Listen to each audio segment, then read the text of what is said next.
وقتاً فوقتاً جو ہے وہ حکومت سندھ وفاقی حکومت سے بھی رابطے میں ہے اور وہاں پہ اپنی شکایتیں رجسٹر کرا رہی ہے کہ جی وفاقی حکومت جو بھی سندھ کے خدشات ہیں ان کو دور کرے، اور اس میں سیریس ریزرویشن ہے سندھ حکومت کی.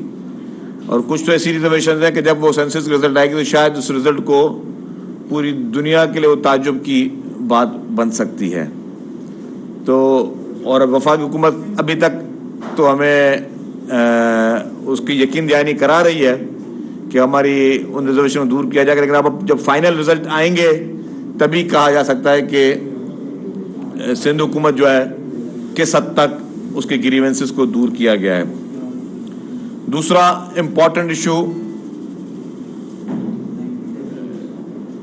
جو اس وقت مہنگائی کا طوفان ہے، اور میں یہ بات پہلے بھی کہہ چکا ہوں کہ اس مہنگائی کے طوفان میں جس طرح ڈیزل اور پیٹرول کے پرائزز بڑھے ہیں اور ہر چیز ہی مہنگی ہوئی ہے، لیکن پاکستان پیپلز پارٹی کی حکومت سندھ نے سندھ کیبنٹ میں خصوصی طور پر وزیر اعلیٰ صاحب نے ہمیں جب ہم نے کہا کہ جی ہمیں بسوں کے کرائے بھی بڑھانے ہیں تو انہوں نے کہا کہ جی بسوں کے کرائے نہ بڑھائیں، اور جو بھی نقصان ہو رہا ہے اس کمپنی کو، وہ بھی ایک حکومتی ادارہ ہے وہ کمپنی، وہ حکومت سندھ بھرے گی اور آپ کو جو ہے وہ عوام پہ کسی قسم کا بوجھ نہیں ڈالیں گے.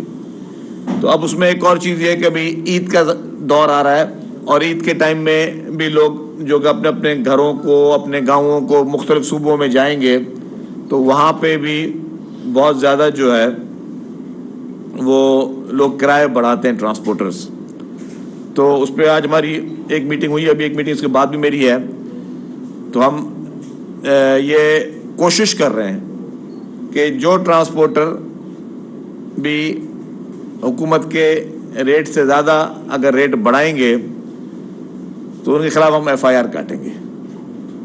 یہ ہم فیصلہ کیا ہے کہ ان کے خلاف ایف آئی آرز کٹیں گی، کہ ہم نہیں چاہتے کہ عوام پہ کسی قسم کا ہم بوجھ جو ہے وہ مزید ڈالیں.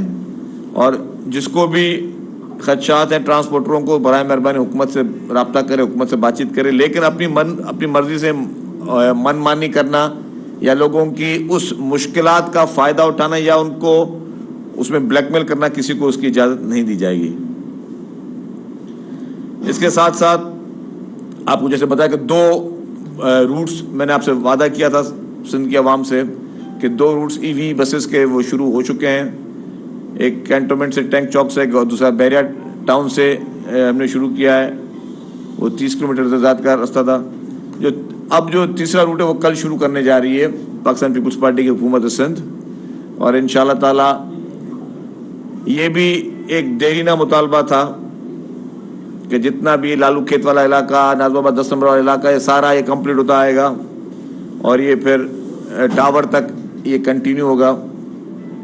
اور وہ ایک طویل روڈ ہے، وہ بھی 30 کلومیٹر سے زائد ہے، اور اس سے اس پورے علاقے کو بہت زیادہ فائدہ ہوگا اور یہاں کی عوام کو بہت زیادہ فائدہ ہوگا. تو وہ روٹ کل شروع کرنے جا رہے ہیں. تو آپ نے دیکھا ہوگا کہ ماشاءاللہ پچھلے 8-9 مہینوں میں بھرمار جو ہے ٹرانسپورٹ پروجیکٹس کی وہ شروع ہوئی ہیں.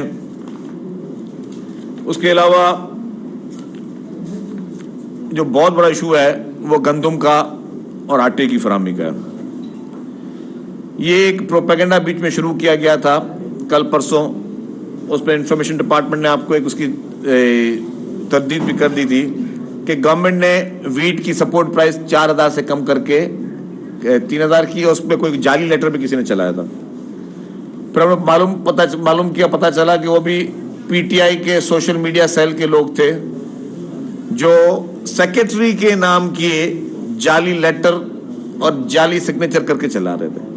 مطلب آپ ان کا ذہن دیکھیں کہ ان کا ذہن کس طرف چل رہا ہے کہ حکومت کے جو بھی روٹین کے کام ہیں ان کو بھی غلط طریقے سے لوگوں کو مس گائیڈ کرنا، لوگوں کو مطلب میں سمجھتا ہوں کہ یہ کرمنل سازش ہے، کیونکہ پورے پاکستان میں سب سے زیادہ سپورٹ پرائس کسان کو، گروور کو سندھ حکومت دے رہی ہے. ہم نے 4000 روپے ریٹ رکھا ہوا ہے، اور یہ جعلی لیٹر نکالنے کا مقصد پتا کیا تھا آپ کو؟ کہ لوگ جو ہے وہ 4000 روپے میں سرکار کو گندم نہ دیں، لوگ پرائیویٹ لوگوں کو گندم دیں تاکہ کرائسس پیدا ہو. اور کرائسس سے کیا ہو کہ خدا نہ خواستہ کل کو گندم کی شارٹیج ہو. تو اس حد تک جو ہے وہ کرمنل سوچ جو ہے سب پی ٹی آئی کی اور اس کے سوشل میڈیا ٹیم کی ہے. ہم نے پولیس کو کہا ہے کہ جو بھی اس میں انوالو ہیں, ایف آئی اے کو بھی کہا ہے ان کو اریسٹ کیا جائے, کہ یہ کہیں پہ بھی آپ کو اجازت نہیں جا سکتی کہ اب لوگوں کے ساتھ, لوگوں کی زندگی کے ساتھ آپ کھیلیں. اس طرح کے کام کر کے خدا نہ خاصا کہ ویٹ کے کرائسس ہوں. تو ویٹ کی پروکیورمنٹ چل رہی ہے, منسٹر فوڈ جو ہے وہ پرسنلی اس چیز کو مانیٹر کر رہے ہیں, اور ہماری پوری کوشش حکومت کی یہی ہے کہ اس کو جو ہے وہ کنٹرول کو قائم رکھا جائے, کہیں پہ شارٹیج نہ آئے. جہاں بھی کوئی شکایتیں آ رہی ہیں ان کو فوری طور پر اس کو دیکھا جا رہا ہے. اور اب تو ڈسٹرکٹ وائز بھی کنٹرول کیا جا رہا ہے کہ گندم جو ہے آپ کی وہ سندھ صوبے سے باہر نہ آ جائے, کہ لوگ سمگلنگ نہ کریں. لوگ یہاں سے سمگلنگ کر کے افغانستان اور دوسری جگہوں پر لے کر جاتے ہیں, اور پھر جو ہے پتہ چلے کہ آپ کے ملک میں جو آپ کو سپورٹ پرائز دی جا رہی ہے وہ آپ کے عوام کے لیے, وہ افغانستان کے عوام کے لیے حکومت نہیں کر رہی ہے, وہ کہ آپ کی پروکیورمنٹ, آپ کی محنت کے جو فائدہ ہے وہ کوئی اور اٹھائے. تو اس میں حکومت سندھ نے جو ہے وہ بہت زیادہ اس میں ویجیلنٹ ہے حکومت, اور یہی کوشش کی جا رہی ہے کہ اس کو بھی پراپر طریقے سے کیا جا سکے.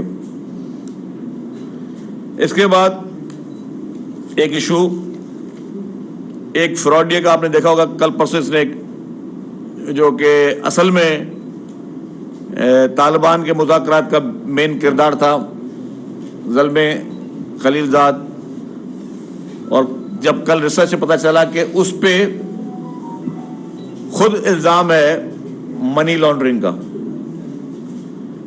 اور وہ منی لانڈرنگ کا جو اس پہ الزام ہے وہ ہے کہ اس نے اپنی بیگم کے اکاؤنٹ میں 1.5 ملین ڈالرز جو ہیں وہ شفٹ کیے ہیں, جو کہ اپنے آپ کو ایک بہت بڑا ایک سادھو اور دیوتا سمجھتا تھا, جو عمران خان کے حق میں عمران خان سے زیادہ جو ہے وہ شاہ سے زیادہ شاہ کا وفادار بن رہا تھا. پاکستان کے اندرونی مسائل میں زلمے خلیل زاد جو ہے وہ اس طرح انٹرفیئر کر رہا ہے, جو کہ ایک لابیسٹ ہے امریکہ کا, اور وہ پاکستان کے لیڈروں پہ تنقید کر رہا ہے.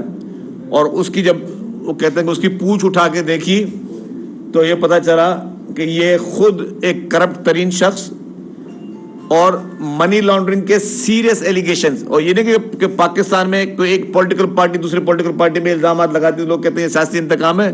امریکن گورنمنٹ اس کے خلاف جو ہے وہ انویسٹیگیشن کر رہی ہے کہ اس نے اپنی بیوی کے نام پر یہ پیسے جمع کروائے. تو اس کے یہ حشر جو ہے وہ آپ دیکھ لیں, اور دونوں میں ایک چیز کامن ہے, عمران خان میں اور زلمے خلیل زاد میں. عمران خان بھی طالبان کا حمایتی, یہ زلمے بھی طالبان کا حمایتی. عمران خان میں بھی منی لانڈرنگ کے اس کے الزامات, اس میں بھی منی لانڈرنگ کے الزامات. تو آپ دیکھیں کہ یہ دونوں چور اور ٹھگ جو ہیں یہ دونوں ایک پلیٹ فارم پر اس وقت موجود ہیں. اور بات یہ کہ پورا یہ سلسلہ پاکستان کا ہے, اس میں زلمے خلیل زاد کو کس نے کہا ہے نہ تو پاکستان میں رہتا ہے نہ تیرا پاکستان سے کوئی واسطہ ہے کہ تو امریکہ سے بیٹھ کر پاکستان کی سیاست میں مداخلت کر, پاکستان میں الیکشن کی تاریخ آپ دو گے, پاکستان میں الیکشن کے بارے میں جو ہے وہ آپ گفتگو کرو گے, پاکستان کی عوام کو اور حکومت کو اور اپنے تمام اداروں کو آپ بیٹھ کے مشورے دو گے. یہ آپ کو کس نے مینڈیٹ دیا ہے؟ تو یہ سمجھتا ہوں میں کہ یہ سیدھی سیدھی پاکستان کی سیاست میں مداخلت ہے کہ ایک امریکن لابیسٹ جو ہے وہ عمران خان کی حمایت میں ہے. اور اگر آپ پچھلے چند دنوں کی پچھلے 15 دن کی ایکٹیویٹی دیکھیں کہ عمران خان کی کتنی انٹریکشن, کتنی دفعہ اس نے فون کیے, کتنی دفعہ ان کی بات چیت ہوئی ہے غیر ملکی سینیٹروں سے, غیر ملکی پارلیمنٹیرین سے, اور خاص طور پر خصوصی طور پر ایک خاص ملک جس کے خلاف عمران خان کہتے تھے کہ ہم ان کے غلام نہیں ہیں, وہ سائفر لے کر جو ہیں وہ سائفر دکھا رہے تھے پورے پاکستان کو کہ یہ سائفر جو ہے یہ اس کے خلاف سازش تھی. تو کہاں گئی سازش؟ آج آپ اسی ملک کے ایک ایک سیاستدان کو ایک ایک لابیسٹ کے پیر پڑ رہے ہو, آپ ایک اسی ملک کے ایک ایک شخص کی منتیں کر رہے ہو کہ جی مجھے کسی طریقے سے اقتدار دلواؤ. آپ ان کے پیروں پہ گرے ہو, آپ ان کی منتیں کر رہے ہو, اور ابھی آپ کہاں گے آپ کا کہ ہم غلام نہیں ہیں, یہ امپورٹڈ حکومت ہے. تو آپ امپورٹڈ بننے کی کوشش کر رہے ہو. پہلے آپ ایک سازش کے ذریعے آئے اور اب آپ ایک اور سازش اس ملک کے خلاف کر رہے ہو. اور میں ایک چیز واضح کر لوں, جو ناقابل تلافی نقصان پاکستان کو، پاکستانی اداروں کو، پاکستان کی اسٹیبلشمنٹ کے اوپر جو وار کیے ہیں، جو پاکستان کی عدلیہ کو ڈیوائیڈ کیا، پاکستان کے پارلیمنٹ کو ڈیوائیڈ کیا، پاکستان کی سوسائٹی کو ڈیوائیڈ کیا اس شخص نے، ایسا ناقابل تلفی نقصان آج تک پاکستان کی ہسٹری میں کسی نے اس اداروں کے خلاف نہیں کیا جو عمران خان نیازی نے کیا ہے۔ اور اس کا مقصد کیا ہے کہ اداروں کو متنازع بنائے۔ آج اس کی وجہ سے سپریم کورٹ کے 2 حصے ہو گئے، آج اس کی وجہ سے سپریم کورٹ میں 2 سوچیں پائی جاتی ہیں۔ ایک سوچ کہتی ہے کہ ہم سب کچھ ہیں، سب اختیار ہمارا ہے، کہتے ہیں ہم سب کچھ ہے، سب اختیارات ہمارے ہیں۔ نہ وہ آئین کو ماننے کے لیے تیار ہے، نہ قانون کو ماننے کے لیے تیار ہے، نہ پارلیمنٹ کو ماننے کے لیے تیار ہے، نہ پارلیمنٹ کے اختیارات کو ماننے کے لیے تیار ہے۔ جو پارلیمنٹ قانون سازی کرتا ہے اس کو ماننے کے لیے تیار نہیں ہے، جو آئین کی کتاب ان کے سامنے اس کو ماننے کے لیے تیار نہیں ہے۔ ایک وہ لوگ ہیں جو کہتے ہیں ہم سب کچھ ہمیں، بس جو چلے گی ہماری بات چلے گی، اور اس میں تو بہت ساری سٹوریاں بھی آنا باقی ہیں۔ لیکن یہ جتنی بھی ڈویژنل سوچ ہے، ہمیں دکھ ہوتا ہے۔ پاکستان پیپلز پارٹی جو کہ عدلیہ کی آزادی، آئین کی بالادستی پہ ہماری سیاست ہی اس پر ہے۔ پاکستان پیپلز پارٹی کا نیریٹو ایک ہی چیز ہے، آئین کی بالادستی، اداروں کی آزادی۔ شہید محترمہ بینظیر بھٹو صاحبہ نے ایک جلسے میں خطاب فرمایا تھا، انہوں نے کہا کہ ہم پہ بہت زیادہ پریشر، اس طرح کے حالات پیدا کیے گئے کہ ہم عدالت سے لڑائی کریں، لیکن ہم نے کبھی بھی عدالت سے لڑائی نہیں کی، ہم نے کبھی بھی عدالت کے خلاف کوئی کام نہیں کیا، ہم نے کبھی بھی عدالت کے خلاف کوئی سازش نہیں کی۔ افتخار چودھری جس پہ ہمیں 100 ریزرویشنز تھے پیپلز پارٹی کو، لیکن پھر بھی اس کی بحالی کی تحریک میں پیپلز پارٹی نے سب سے زیادہ رول پلے کیا۔ جو شہادتیں ہوئی، بوم بلاسٹ ہوئے، اس میں پاکستان پیپلز پارٹی کے ورکر شہید ہوئے، اور پھر وہی پیپلز پارٹی کو آج دن تک سپریم کورٹ سے انصاف بھی نہیں ملا۔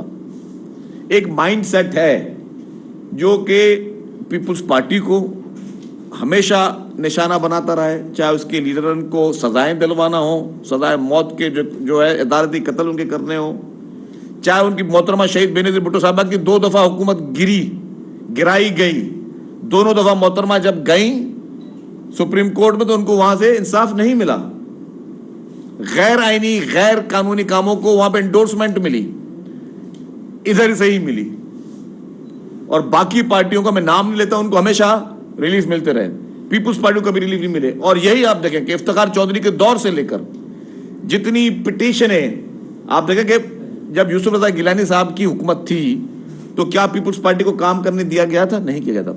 ایک کیمپین چلی تھی پیپلز پارٹی کے خلاف، اس کیمپین میں افتخار چودھری اس کیمپین کا حصہ تھے کہ روزانہ اس نے ایسے ٹکرز دینے تھے۔ افتخار چودھری سے پہلے مجھے بتائیں کب کورٹ رپورٹر جاتے تھے سپریم کورٹوں میں جا کے اور ہائی کورٹوں میں جا کے ٹکرز دکھوانے کے لیے؟ افتخار چودھری کے دور سے پہلے کتنی دفعہ میڈیا میں آپ کی مجھے تو نہیں یاد پڑتا ہے کوئی آپ کی بیٹ رپورٹنگ بھی ہوتی تھی کوئی عدالتوں کے لیے۔ یہ افتخار چودھری نے یہ فیشن اور یہ ڈیزائن ڈالا کہ جی روزانہ میں کوئی ایسی بات کروں، روزانہ ٹی وی پہ میری خبر چلے، میری تصویر آئے، میں کسی کی بےزتی کروں، کسی کے لیے غلط ریمارکس دوں، کسی کے نام پہ کوئی نام رکھ دوں۔ افتخار چودھری نے بھی یہی کام کیا۔ پھر اس کے بعد یہ سلسلہ جاری رہا، ثاقب نثار، پھر جسٹس گلزار، اور پھر ابھی تک وہ سلسلے جاری ہیں۔ لیکن ایک اور چیز میں بتاؤں، ان لوگوں کو صرف تعصب جو ہے، وہ جو ایک مخصوص لوگ آئے، افتخار چودھری اینڈ آنورڈز میں بات کروں، ان لوگوں کا تعصب جو تھا وہ صرف پاکستان پیپلز پارٹی سے نہیں تھا۔ پیپلز پارٹی کو انہوں نے زندگی میں کبھی ریلیف نہیں دیا نا۔ وہ بینچ اگر آپ پوری ہسٹری اٹھا کے دیکھ لیں، آرکائیوز اٹھا کے دیکھ لیں، روزانہ پرائم منسٹروں کے ایک ایک ایکشن کو سبوٹاج کیا جاتا تھا۔ نہیں جی آپ رینٹ پہ جو ہے وہ پاور پلانٹ نہیں منگا سکتے، اور بعد میں پھر وہی آپ کے لیے ثابت ہوئی چیزیں، وہی آپ کے سروائیول کی چیزیں بنی۔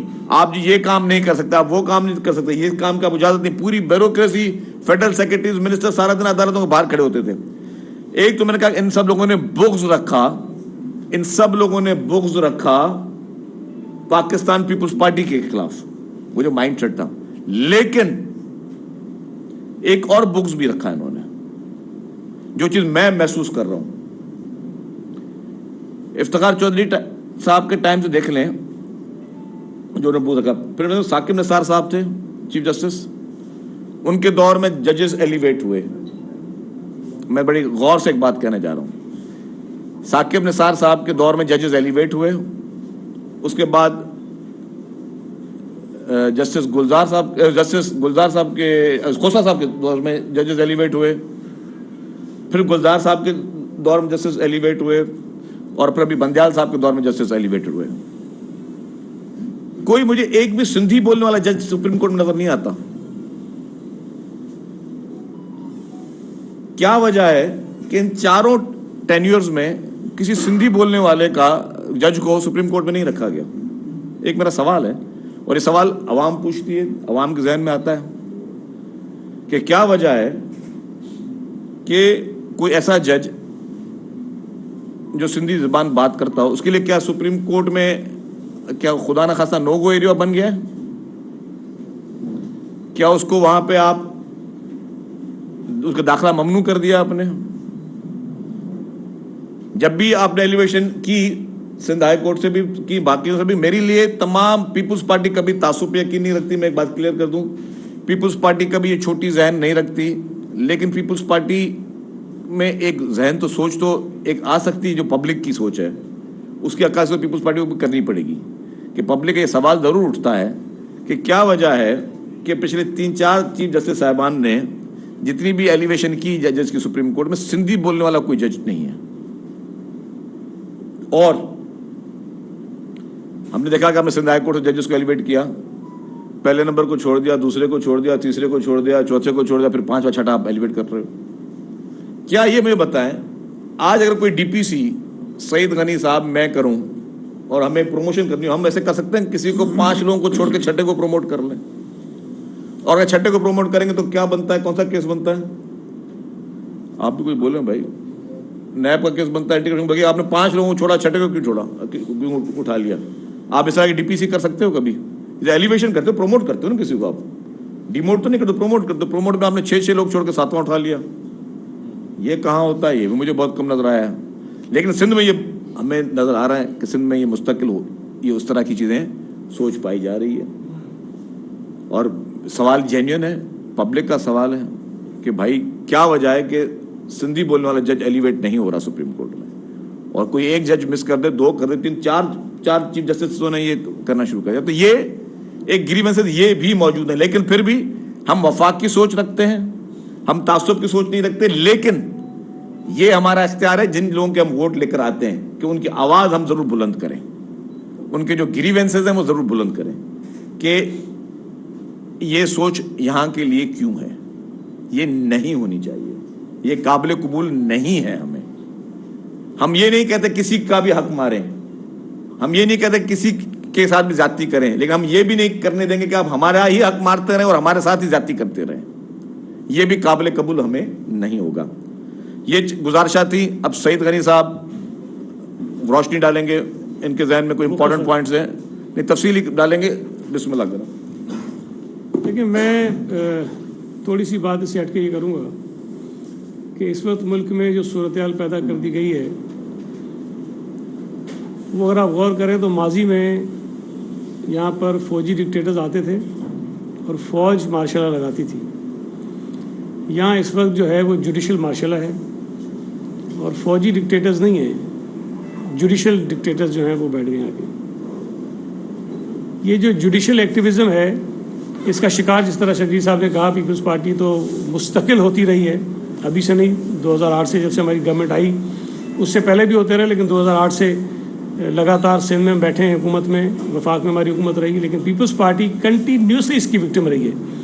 باقی جماعتوں کے لیے ہے کہ کبھی وکٹم ہیں, کبھی لاڈلے ہیں, مختلف حالات بدلتے رہے, لیکن پیپلز پارٹی کے ساتھ وہ رویہ آج بھی جاری ہے. خطرناک بات یہ ہے کہ موجودہ سپریم کورٹ نے, اور سپریم کورٹ کے بھی کچھ مخصوص ججز نے, جس طرح شہید صاحب نے کہا کہ وہاں واضح ایک تفریق ہے.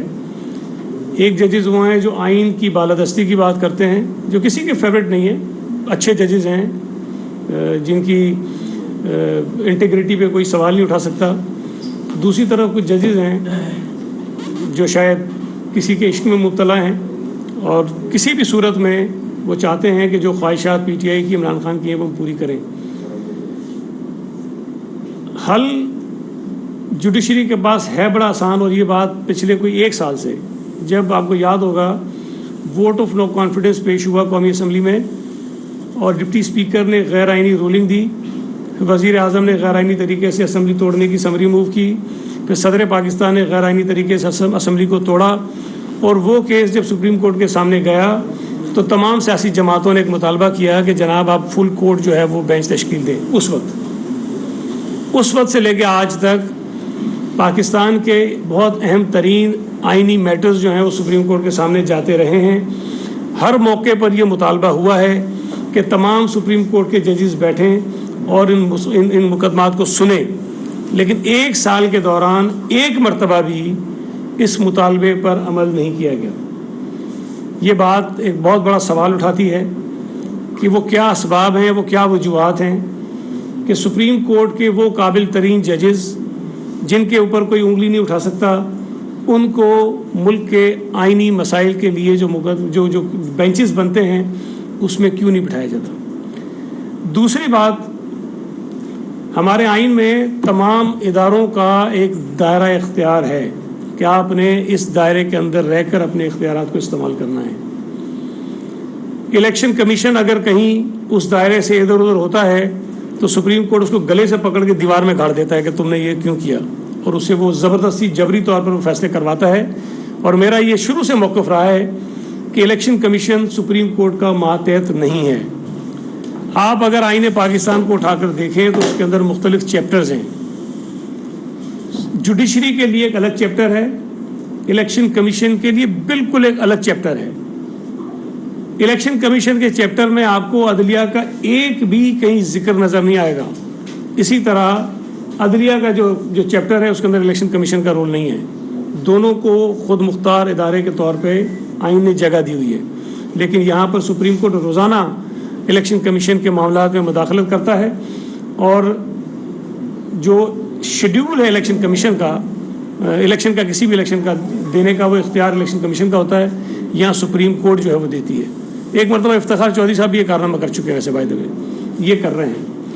دوسرا، اسٹیٹ بینک جو ہے وہ خود مختار ادارہ ہے، اور وہ کسی بھی طور پر فائننس ڈویژن کی انسٹرکشن کے بغیر جو پاکستان کا خزانہ ہے اس کو خرچ کرنے کا اختیار اس کے پاس نہیں ہے۔